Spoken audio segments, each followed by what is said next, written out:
Hello! So today I'm going to do one of those mid-year big book tag freak out things. I don't normally do book tag things. I've only done one before. They're not normally my jam. I like to read a book and review a book. That's kind of how I am. I'm very simple that way. And when it comes to book awards and things like that, I tend to sort of maybe read a long list, read a short list, and then maybe do a video in which it's like, here's the entire list and here's what I thought. But really, yeah, I'm just like one book at a time because that's all I can manage in my schedule. However, Ben from Ben Reads Good, last night I was sat on a sofa and he dropped a video and he tagged me. So he did his mid-year book freak tag, blah, blah, blah, whatever it's called. Go check it out because it's Ben Reads. All his videos are really good. And they're so precise. How does he do it? How does he say everything that I wish I could say, but so succinctly and so intelligently? So look, I need to, it's just becoming a Ben Reads Good love fest. Right, so anyway, he tagged me and I was in the comments and I was like, hey, thanks for the tag. But I'm going to Glastonbury Festival this week. In fact, I leave tomorrow. My theatre company perform at Glastonbury Festival every single year. So I've been very lucky to go to Glastonbury Festival every year since 2006. 2006? Yeah, 2006. Except for the years when it's like a fallow year and stuff like that. And obviously COVID. So I was a bit like, I'm not going to be able to get around to this book tag thing for quite some time. And then I realised, like, I got done packing everything today, and I was like, I'm done. I'm done for the day. I can just chill now because I've got the whole week off. So I was like, do you know what? Why don't I just hit record, answer these questions, and see what comes of it? So yeah, here we go. So, question number one, what is the best book you've read this year? Well, the best book I have read this year so far is John Williams' Stoner, without a doubt, and I can guarantee you, nothing I read this year will be as good as that book. I read it all the way through once, and then I listened to it on audiobook straight after. I found it absolutely beautiful and fascinating. And yeah, just the prose, the way it was written. I don't know. I just felt such a connection. And I know people do have issue with that book. Some people don't like the protagonist sort of, stoic nature. And I get that. And I know that kind of like the way women are portrayed in it isn't kind of, isn't the best. However, it's all from his perspective, so I can completely see past that. I don't believe that argument. Do you know what I mean? This is his perspective of his wife, and I think a novel in which we get her perspective of the whole situation would be just as fascinating. So I just thought it was a masterpiece. I do like throwing that word around, but I really do think it was. I cannot stop thinking about it. It was absolutely incredible. If I could give more than 5 stars, I would. So that is without a doubt the best book I've read this year. Question number 2, what is the best sequel you have read this year? Well, it's my last video that I made. It is The Fall of Hyperion, the sequel to Hyperion. It's just incredible. Now, the first novel, Hyperion, is probably, I need a bit more time to think about it, but I honestly believe the first novel, Hyperion, is the best science fiction novel I have ever read. It is incredible. I loved it. And for the sequel, which had such big shoes to fill, it isn't as good as the first, without a doubt, but it's still, for me, like a 4.5 star out of 5 novel. I thought it was excellent, and in some moments, absolutely fantastic. It is just a really good science fiction novel, whereas the first novel would appeal to maybe more people than just science fiction readers. I think the second novel is very much for the science fiction fans, but yeah, it is excellent. Question number 3, a new release that you haven't read yet, but you want to. Okay, so I haven't actually really thought about any of these questions. I'm just sort of reading them going. I think Adrian Tchaikovsky's new novel, I think it's called Service Model. I'm hoping I'm getting that right. That sounds fantastic. I think each chapter within the book is told in a sort of different literary style. So like the first story, I think, is quite like Agatha Christie, and it sort of moves, and I think each chapter is named after a different author, or something like that. But I was really intrigued by that. I love Adrian Tchaikovsky's writing. I think he's an absolutely fantastic science fiction writer. So yeah, that's definitely up there. And there's a novel, I'm not going to remember the author's name. I will obviously put a picture up, but it's called Martyrs. I'm hearing loads of things about that. I don't actually know if that's a new release or not. Do you know what? That could be really, really old, but in my head, it's still a new release. So Martyrs is definitely one as well. Question number 4 is most anticipated release for the second half of 2024. And I have, honestly, I don't know what's coming up. I'm not in the book world in that way. I don't know what's going to be released. I go to charity shops. I sometimes buy books online, but I mainly just do charity shops and audiobooks, and I don't really look too far ahead. So I don't know what's coming up. And also, just so you know, a couple of things, I don't think people notice, my channel isn't monetized. I don't monetize this channel whatsoever.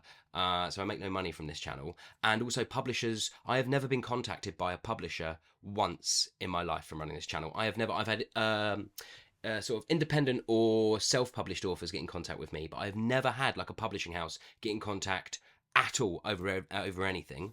Do I sound bitter? Maybe a little bit. I can be quite a bit too harsh and nasty in some of my reviews though, so I can see why maybe they haven't. But so I don't know, like I haven't been sent anything which is getting released later in the year. I don't know how that game works. I don't know how you get sent novels from publishers. I went on NetGalley, but I just can't figure out how that works. I'm a bit thick, everybody.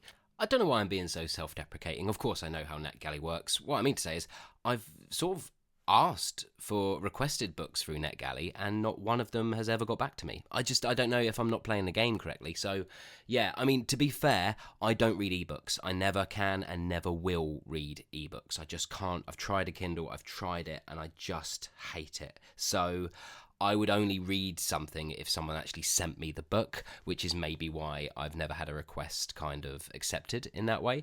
But yeah, I just don't know. Like, you see so many people who are like, "Oh yeah, I've got this from NetGalley," and I'm like, "How did you do that? I don't want to spend all my money. Electricity is expensive in the UK now." But anywho, so yeah, I don't know why I'm being self-deprecating. I know how NetGalley works.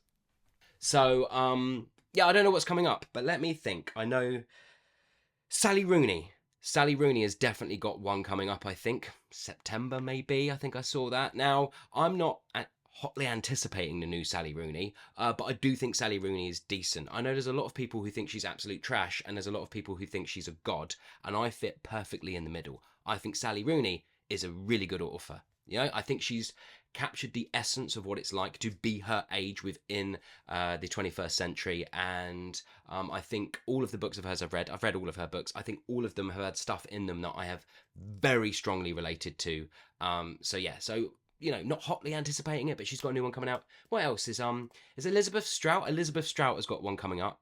I think it's part of the Lucy Barton, isn't it, series? But I think in this one, is it Olive Ketteridge? I think those two characters are going to meet for the first time. God, it's almost like a superhero thing in which two enemies are meeting for the first time. I don't fucking know what I'm talking about. But yeah, so basically that looks like it's going to be good. You can see why I don't do these type videos. I think that'd be good. Oh, got it. Absolutely got it. Haruki Murakami's got a new book coming up, and I don't think it's a book of short stories. I think it's like a fully fledged full novel, which is always something to get excited about. I know a lot of people can't stand Haruki Murakami, but regardless of what you think about his writing, I just think his prose is my cup of tea, everybody. I really enjoy it. And you just go back from my videos to hear the things I really detest about Haruki Murakami's writing, but you can also hear the things I absolutely adore about his writing as well. I think that's coming up in this year. I could be wrong, but yeah, so that one I'm excited for as well. Question number 5, biggest disappointment of this year, and that without a doubt is Penance by Eliza Clark. This book was just too hyped up for me. Everyone who had read it had absolutely loved it, that I kind of know or I talk to. Absolutely loved it. Even people who I greatly respect and reviews and stuff thought it was fantastic. And I thought it was so mid. I thought it was really mid. I couldn't connect to any of the characters, and I thought the problems of the characters were insanely cliche. Like, literally, you just think of a teenage girl and what a teenage girl worries about, and that's all Eliza Clark has written about when it comes to these characters. I wanted something way deeper, much more nuanced. I don't know, my theatre company makes a lot of work with children and teens and things like that, and I can say that you spend more than a couple of days with them, before you know it, they start talking about some really deep things. I mean, I do make contemporary performance, so it forces them to talk about sort of bigger questions about the world, but yeah, like, you spend time with a teenager, and eventually you'll start really understanding the nuances of how they think and how they feel about the world, and for me, it just all felt very surface level, so yeah, I don't know. I think I only hated it because of how much I thought I was going to love it, and it was, yeah. But in essence, I think it's like a 3-star mid. Do you know what I mean? It's just, or not even 3-star, like 2.5. It's all right. Question number 6 is biggest surprise, and this has to go to Foster Dade Explores the Cosmos. Now, I read this was the first book I read in 2024. Someone just literally put it up under my best reads of 2023 list. I think it was my list of the best reads I'd read that were released in 2023, and someone put up, yeah, Foster Dade Explores the Cosmos, and I was like, do you know what, I'll give that a go, and I loved it. I really enjoyed it.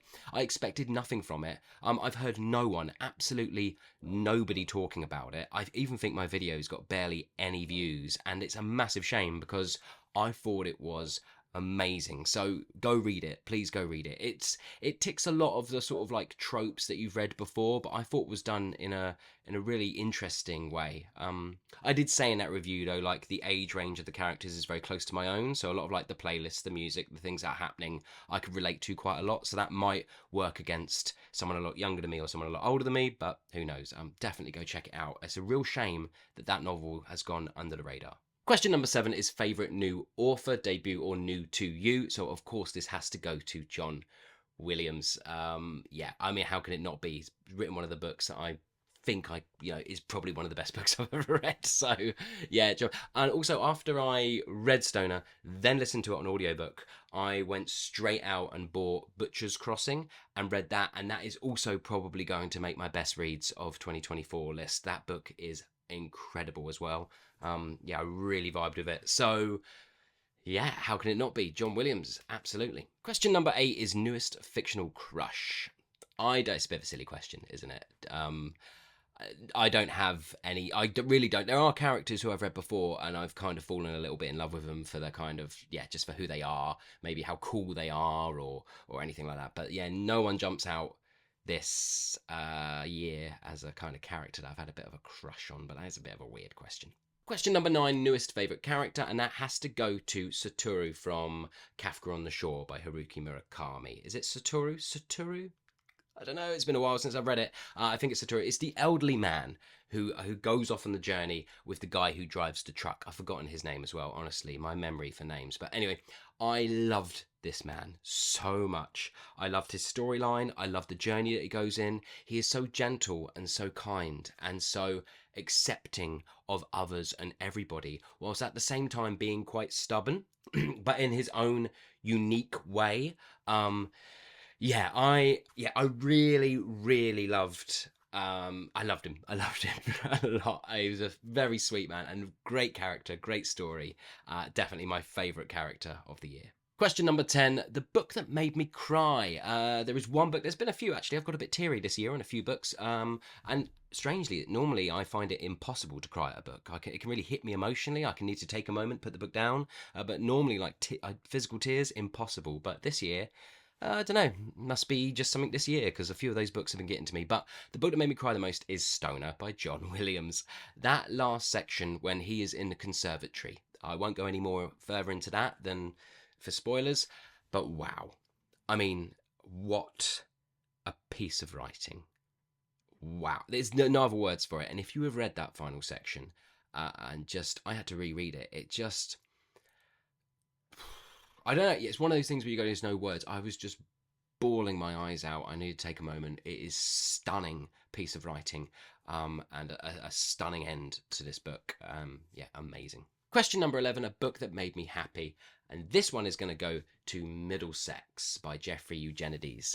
I know it's something about the flow of the writing, the scale of the story, the humour, the drama, just everything within it. I can't quite explain it, because that book is full of a lot of trauma. That book is full of a lot of like horrible things do happen within that novel, but it's also full of hope, and that the sort of central protagonist voice is so clear, and they have a sort of bounce to the way they talk about their life, and there's something within that. When I think about it, it makes me happy, it brings me joy. So I don't necessarily know the book is not wholly booked to make people happy, but thinking about that book and thinking back on that book puts a smile on my face. So yeah, Middlesex by Jeffrey Eugenides. Can you tell that the more time that's passed as the video's gone on, I've actually been able to think about some of my answers? Favourite book to film adaptation I've seen this year? I'm going to cheat this one a little bit. I'm going to do a TV show because the TV show Shogun is a fantastic adaptation of the novel. Now, I actually read Shogun this year and I can't believe I didn't do a review. I think number one is I was just a bit intimidated to do a review because the book is like over 1,000 pages long. The book is massive and I sort of double teamed it, audiobook and read it. And I was just so busy at work by the time I finished it. I had no time to sort of like write up my notes or do anything, that I just never dropped a video. But I thought the novel was fantastic. I did have massive issues with it. It's no way near a perfect novel. But if you've seen, it's on Disney Plus here in the UK, but I think it was on FX in America. But Shogun, an absolutely incredible adaptation. And I got really lucky in which the show was airing as I was reading the book. So by the time I'd finished the book, I could just binge the show. And I thought they did a fantastic job. Question 13, favourite video you have made this year? I tend to really dislike all of my videos. I'm never happy with them ever. So I don't have a favourite. When I started this channel, it was more as a sort of a diary thing. I wanted to do something that kept stock of like something in my life. Because everything I was sort of just like doing and it was just sort of evaporating and I was enjoying it and I was appreciating it, but I'd never done anything where I kind of, other than the shows I've created, I'd never done something that felt like a sort of a journal or a diary, anything like that. So I started this channel so I could just talk about the books I'd read, and somehow in that process felt like I was creating a sort of stamp of where I was at that point in time and what my feelings were towards certain things. And I was a bit like, I can do that. What's a great place to keep all of this stuff? Well, to the public on YouTube, because then maybe people can share their thoughts and feelings with me as well. They can sort of, can have that discussion, and I might meet a few people along the way, and it would be really nice. And that's kind of what I did. But I did, because I have quite a few jobs, because if you live here in the UK at the moment, it is a bit of a struggle to survive. So yeah, I have quite a few jobs. So I'm a lecturer at university, I run my own theatre venue, and I run my own theatre company. So all of those things take up a lot of my life. So I said to myself, okay, I'm going to do this, but when I make my videos, I gave myself strict instructions in which I could only have 90 minutes to film and edit. So today, this is it, 90 minutes to film and edit, and I cannot go over that. So anything over that, and it's just I don't have the time. So I don't like any of my videos. In fact, I dislike quite a lot of them because I've literally had to just get to the 90-minute mark and go, okay, no more tweaking, it's done, just put it up. And that way it keeps me, it keeps me engaged with doing other things as opposed to just spending, 5 hours in front of Final Cut editing and stuff like that. So I don't have a favourite video. I dislike all of my videos, but it's nice that some people appreciate them. So, yeah. Question number 14, the most beautiful book you've bought this year or received. And I think, okay, 1 second. It's going to be the biography of X by Catherine Lacey. So this, I really like the way this looks. I can see a lot of people be going, really, Andy? That's the most beautiful book. However, a special friend of mine bought this for me. I put up a video in which I said I can't stand the English book cover for this novel, but I adored the American one. And this friend of mine, special friend of mine, imported this for me from America and gave it to me. And that was really lovely of them to do. So this one, for that reason alone, it means a lot to me, this one. So, this is the best looking book that I got this year. Question 15, books you need to read before the end of the year. Honestly, this stack is way too big. I am not going to bore you with it. I know a lot of you would love to maybe, I know a lot of people really enjoy videos in which people just show the books that they've got upcoming. But I don't have the time for that, I'm afraid. As I said, 90 minutes. So I'm just going to say I've set myself a challenge. And I don't know, I really find it hard because I have such an eclectic mix of things that I read on this channel. Sometimes, like, every time I put up a sci-fi or a fantasy book review, I lose subscribers. And I find it really strange that I think some people just really like if you're a literary fiction fan, you only want to follow a channel in which someone talks about literary fiction. So I think my channel is always going to suffer because I read sort of everything. But I'm not going to stop. Why would I? But so basically, I set myself a challenge. I'm going to read the entirety of Joe Abercrombie's First Law series, which is 3 books. First trilogy, then there's 3 standalones, and then another 3 books, another trilogy, and then a book of short stories. And by the end of the year, I want to have read all 10. That is my aim. So what I'm probably going to do is I'm probably going to read one, then read a literary fiction book, then read one, then read something else. And I'm going to kind of like do it a bit like that, as to not kind of just have nothing but Joe Abercrombie for the next few months until, obviously, until the book of long list. As soon as the book of long list comes along, I put everything on pause and I smash that out, because it's something that I really enjoy to do. I like doing it, even if the list may frustrate me at times. Okay. Oh, okay, I just checked. That's the questions. That's all of the questions. That's all of them done. Okay, I have absolutely no idea who has and who hasn't done this book tag. So what I'm going to do is I'll edit this video and I will search some people's channels, and people who haven't done this book tag thing, I'll tag them. I'll just throw their names in the old description box of this video. As said, normally I'm a bit like, if you want to do it, just do it. You don't need to be tagged. But I'm not going to lie, if it wasn't for Ben tagging me, it probably wouldn't have been giving me the kick up the bum to actually do it. So maybe sometimes it just takes someone saying, hey, give it a go. I'm interested in what you have to say. So if I do tag you, just take that as me being like, I'm really keen to hear your thoughts on what you've read this year so far. So there you go. Thanks very much for watching. As said, I don't normally do videos like this, so I'm sorry if that was incredibly painful or awful in any way. Yeah, I'm not really good at these type videos. As I said, I like to stick to just talking about a single book.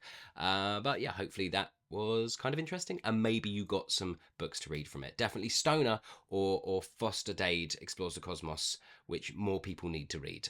Yeah, definitely. Anyway, I hope you're well, hope you're enjoying whatever you might be reading, and I'll see you all on the next one.